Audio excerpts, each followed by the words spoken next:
আচ্ছা, এমন কখনো হয়েছে কি রাতের বেলা চিন্তা করলেন 10 মিনিট ফোনটা স্ক্রল করবেন, কল করার পর রেখে দিবেন, তারপর ভালো করে তাকিয়ে দেখেন 10 মিনিটের জায়গায় ভোর 5টা বেজে গেছে। আচ্ছা, একটা জিনিস চিন্তা করি, আমরা সোশ্যাল মিডিয়াকে আমাদের শুধুই বিনোদন দিচ্ছে নাকি ধীরে ধীরে আমাদের ভিতরটাকে বদলে দিচ্ছে? আজকের ভিডিওতে আমরা জানবো সোশ্যাল মিডিয়া আমাদের জীবনে কতটা প্রভাব ফেলছে এবং আমাদের মস্তিষ্কের উপর কতটা খারাপ প্রভাব ফেলছে।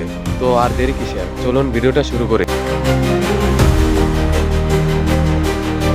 অতিরিক্ত সোশ্যাল মিডিয়া ব্যবহার করার কারণে আমাদের মস্তিষ্কের মনোযোগ ধরে রাখার যে ক্ষমতা আছে তা কমিয়ে দেয়। দীর্ঘ সময় স্ক্রল করলে ব্রেন গভীরভাবে চিন্তা করতে পারে না, যা আমাদেরকে বই পড়া, লেকচার শোনাকে কষ্টদায়ক লাগায়। ডোপামিনের অতিরিক্ত চাহিদা বাস্তব জীবনকে রোবটিং মনে করে দেয়। একজন নিউরোসায়েন্টিস্ট বলেছিলেন, আমরা এমন এক প্রজন্ম তৈরি করেছি যারা সব জানে কিন্তু কিছুতেই গভীর না। সোশ্যাল মিডিয়া আমাদের সম্পর্কগুলোকে এতটা খারাপ এবং ভঙ্গুর অবস্থায় নিয়ে গেছে, ইনস্টাগ্রাম স্টোরি দেখে মানুষ সন্দেহ করে, ছোটখাটো রিলস বড় একটা ঝগড়ার কারণ হতে পারে এবং কি সম্পর্ক নষ্ট করে দিতে পারে। সোশ্যাল মিডিয়ার কারণে সন্দেহ বাড়ে, তুলনা শেখায়। সোশ্যাল মিডিয়া আমাদেরকে এতটা খারাপভাবে প্রভাব করেছে যে প্রতিদিন অন্যদের সফলতা দেখে নিজেকে ফেলিয়ার মনে করে। বাস্তবে ভালোই আছি কিন্তু অনলাইনে পারফেক্ট মানুষগুলোকে দেখে নিজেকে ছোট ভাবতে শুরু করে। এটার নাম হচ্ছে কমপ্লেশন ডেফিসিয়েশন। কিছু চাঞ্চল্যকর ঘটনা শুনলে অবাক হবেন। টিকটকের ভিডিও বানাতে গিয়ে কারেন্টের শখে 2 তরুণী পুড়ে মারা যান। রিলস বানাতে গিয়ে ট্রেনের সামনে দাঁড়িয়ে ভিডিও বানান। ফেক চ্যালেঞ্জের অংশ নিয়ে হাসপাতালে অনেকেই ভর্তি। কিছু ভিউর জন্য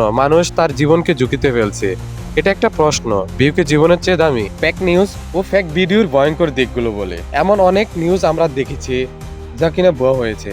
যেমন ধরেন, অনেক বলিউড হলিউডের নায়িকারা বা নায়করা মৃত্যুবরণ করেছে এবং অনেক ধরনের নিউজ, যার কারণে অনেক বিভ্রান্তর সৃষ্টি হয়, ভয় ছড়া এবং গুজব থেকে দাঙ্গার রূপান্তরিত হয়। এখন এমন ভিডিও বানানো যায় যেখানে তুমি কথা বলছো কিন্তু তুমি কখনোই ওই কথা বলনি। রাজনৈতিক বিভ্রান্তি, আগে বিশ্বাস করতে চোখ লাগতো, এখন চোখই বিশ্বাসযোগ্য না। যদি বলে ভবিষ্যৎ প্রজন্মের উপর কেমন প্রভাব পড়তে পারে, যেমন বাচ্চারা খেলা বন্ধ করে দিবে, সারাদিনই স্ক্রল করবে, কম কথা বলবে, ইমোজি বেশি দিবে, ধৈর্য থাকবে না কোনো কিছুতেই, গভীরতাও না। কোনো কিছু শিখতে গেলে তা শিখতে পারবে না, কোনো গভীরভাবে কোনো কিছু করতে পারবে না। বাস্তব যে কষ্টগুলো ওইগুলো সহ্য করার ক্ষমতা হারিয়ে ফেলবে।